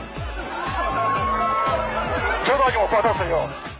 예, 앞서 내규에 따르면이라고 했는데요. 문재인 대통령은 초청 인사도 아니고 외빈도 아니고 동포는 더더욱 아니기 때문에 내규에 따라서 받을 수 없었고요. 내규에 예외가 있었는데요. 바로 청와대에서 일하는 청소 노동자 등 일부 직원들입니다. 박근혜 전 대통령 때는 청와대 방문객이 하루에 200명 수준이었는데 최근 10배 정도로 늘자 청소 노동자 등 일부 직원들의 일이 폭주했습니다. 그래서 문재인 대통령이 선물 차원에서 시계를 줬다고 합니다. 알겠습니다. 아무튼 시계 때문에 굉장히 좀 여러 가지로 얘기거리들이 많이 나오는군요. 두 번째 키워드는요? 두 번째 키워드는 해도 너무합니다. 뭡니까 이번에? 안철수 국민의당 대표의 말인데요. 안 대표는 어제부터 4박 5일 일정으로 호남을 찾았습니다. 내년 지방선거를 대비해서 민심을 좀 회복하겠다. 호남이 지지 기반이기 때문에 이쪽 민심을 집중적으로 회복하겠다는 것인데 그 방법론이 호남 홀대론입니다. 한번 얘기를 직접 들어보겠습니다. 광주 전남의 SOC 예산이 전액 삭감 또는 대폭 삭감된 사례가 넘쳐납니다. 정말 해도 너무합니다. 국민의당은 당 차원에서 이 호남 홀대론을 적극 강조를 하고 있는데 박지원 전 대표의 경우도 오늘 페이스북에 세상에 이런 일이 하며 크게 놀라면서 문재인 정부에서도 호남 홀대가 반복된다라고 주장하기도 했습니다. 그런데 문재인 정부가 이 예산을 기존 SOC 중심에서 최근에는 복지 중심으로 하면서 SOC 예산이 전 지역이 다 삭감이 됐습니다. 그러니까 호남 지역만 삭감된 것이 아니다? 그렇습니다. 그래서 민주당 이계호 의원은 내년 SOC 예산이 23%가 줄었는데 호남은 16% 삭감에 그쳤다. 호남 홀대가 아니다. 그러면서 민주당에서는 국민의당이 해도 너무한다는 좀 분위기가 있습니다. 전체 SOC 예산이 줄면 당연히 호남도 줄겠는데 오히려 지금 이걸 보면 수치만 보자면 호남이 우대받았다는 얘기가 나온다는 얘기죠. 거꾸로 얘기하면. 그렇게 볼 수도 있는데요. 이런 지역별 반감들이 생길 수가 있기 때문에 사실 정부에서는 지역별 SOC 예산의 감소 축이나 이런 것들을 정확히 발표하지는 않습니다. 그렇습니까? 아무튼 국민의당이 그런데 호남 홀대론이라고 이렇게 주장하는 이유가 있을 거 아닙니까? 정치권에서는 지역 차별론이 심심치 않게 나옵니다. 대표적인 게 인사 그리고 예산인데요. 지역 차별론은 팩트가 좀 틀려도 사실 그 용어 자체가 프레임이 돼서 집권당이나 청와대에 부담이 되고 또 아까처럼 말씀하신 것처럼 다른 지역보다 우대를 받지 않아 이렇게 될 경우 다른 지역에 또 역차별 논란이 올 수 있기 때문에 집권당에서는 늘 부담이 되는 이슈입니다. 그런데 이런 지역 차별론 프레임은 사실 안철수 대표가 당대표 경선에 나올 때 직접 당하기도 했는데요. 그때의 말을 다시 한번 들어보겠습니다. 호남 대 비호남 이런 구도도 저는 그 당의 발전, 대한민국 정치 발전을 위해서도 바람직하지 않고 더구나 그것도 실체가 없다고 저는 생각합니다. 실체가 없다고 얘기했는데 본인이 실체가 있다고 얘기해버리는 그런 상황이 됐다. 그런 얘기죠. 그렇습니다. 세 번째 키워드는요? 세 번째 키워드는 정유라 포기입니다. 정유라 씨의 변호인인 이경재 변호사가 어제 법원에 사임계를 제출을 했습니다. 몇 번 얘기를 했었는데 이경재 변호사의 만류에도 불구하고 정유라 씨가 삼성 이재용 부회장의 재판에 증인으로 출석을 해서 사실 삼성에서 준 말이 뇌물임을 증언을 했고 이게 이제 삼성의 뇌물공여죄의 핵심 증거가 됐었는데요. 이경재 변호사에 따르면 그 뒤로 정유라 씨와 두어 번 정도 접촉이 됐었다고 합니다.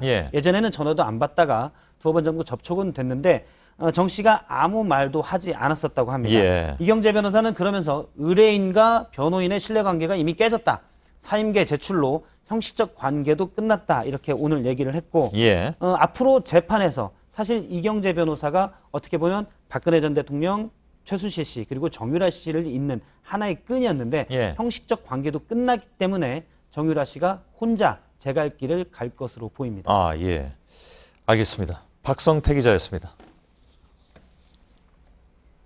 내일 전국이 대체로 맑지만 낮 기온 26도에서 30도로 오늘보다 조금 덥습니다. 자, 저희들은 내일도 최선을 다하겠습니다. 여러분 고맙습니다. Starry, starry night. Paint your palette blue and gray. Look out on a summer's day with eyes that know the darkness in my soul. Shadows on the hills, sketch the trees and the daffodils, catch the breeze and